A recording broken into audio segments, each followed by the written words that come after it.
Bonjour à tous et bienvenue dans cet enseignement. Aujourd'hui, nous allons méditer sur le psaume 2, un psaume qui, bien qu'écrit il y a des milliers d'années, résonne profondément dans nos cœurs aujourd'hui. Il nous parle du roi établi par Dieu, de la rébellion des nations et de la souveraineté de Dieu sur toute chose. Un message intemporel de Dieu qui régit l'univers et qui invite chacun de nous à nous soumettre à son autorité divine. Le psaume 2 est particulièrement captivant car il aborde des thèmes puissants et pertinents.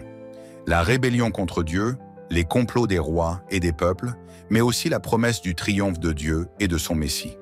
En méditant sur ce psaume, nous découvrirons comment il nous parle aujourd'hui, tant au niveau individuel que collectif, et comment il nous rappelle l'autorité suprême de Dieu. Lecture du psaume 2. 1. Pourquoi les nations se soulèvent-elles et les peuples méditent-ils des choses vaines? 2. Les rois de la terre se dressent, et les princes conspirent ensemble contre l'Éternel et contre son oint, en disant « 3. Rompons leurs liens, et jetons loin de nous leurs cordes. 4. Celui qui siège dans les cieux rit, le Seigneur se moque d'eux. 5. Alors il leur parle dans sa colère, et dans sa fureur il les épouvante. 6. C'est moi qui ai oint mon roi sur Sion, ma montagne sainte. 7. Je publierai le décret. L'Éternel m'a dit, « Tu es mon fils, je t'ai engendré aujourd'hui. 8. Demande-moi, et je te donnerai les nations pour héritage, les extrémités de la terre pour possession. 9. Tu les briseras avec une verge de fer, tu les briseras comme le vaisseau d'un potier. 10. Et maintenant, roi, soyez sages, recevez l'instruction, juge de la terre. 11. Servez l'Éternel avec crainte, et réjouissez-vous avec tremblement. 12. Baisez le Fils, de peur qu'il ne s'irrite, et que vous ne périssiez dans votre voie, car sa colère s'enflamme soudainement. Heureux tous ceux qui se confient en lui. Le psaume 2 peut être divisé en plusieurs sections, chacune nous apportant une vérité profonde à méditer. Premier. La rébellion des nations, versets 1 à 3. Le psaume commence par une question qui révèle l'état du cœur humain. Pourquoi les nations se soulèvent-elles contre Dieu? Il met en lumière la rébellion des peuples et des rois qui se dressent contre l'autorité divine, cherchant à se libérer de ce qu'ils perçoivent comme les liens et les cordes de Dieu. Cela nous montre que, même aujourd'hui, les nations et les individus se battent parfois contre les principes de Dieu, rejetant son autorité et sa vérité. Le message ici est que cette rébellion est futile, car Dieu est souverain sur toute chose. Deuxième, la réponse de Dieu, versets 4 à 6. Face à cette rébellion, Dieu ne répond pas par la panique, mais il rit.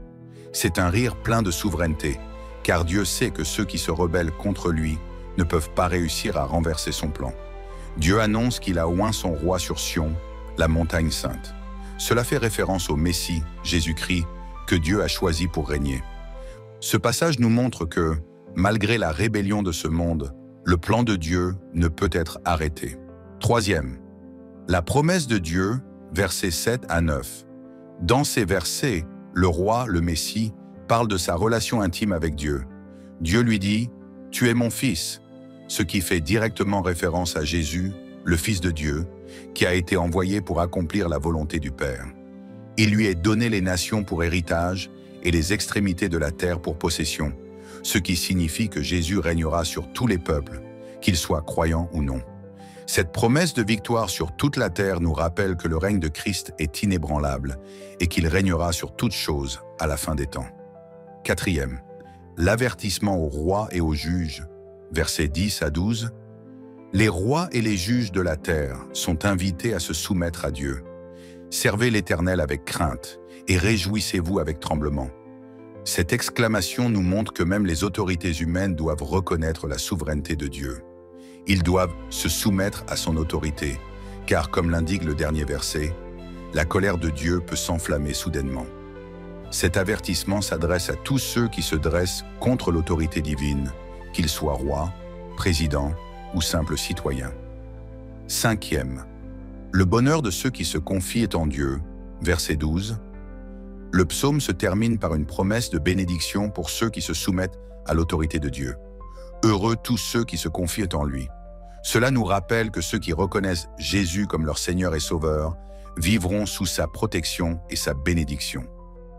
Le psaume 2 nous parle non seulement de la rébellion des nations, mais aussi de la victoire de Dieu et du Messie sur toute forme d'opposition. Ce psaume nous invite à reconnaître l'autorité de Dieu sur notre vie et sur l'ensemble de l'univers. Il nous enseigne que peu importe les révoltes humaines, Dieu a un plan divin parfait et inébranlable. Et il nous appelle à placer notre confiance en lui pour connaître la paix et la bénédiction. Aujourd'hui encore, nous pouvons nous interroger, comment répondons-nous à l'appel de Dieu à nous soumettre à son autorité? Sommes-nous comme les rois et les nations qui tentent de se rebeller, ou sommes-nous prêts à reconnaître Jésus-Christ comme notre roi et sauveur? Que ce psaume nous encourage à nous soumettre humblement à la souveraineté de Dieu et à vivre sous sa protection, avec la certitude que son plan triomphera toujours.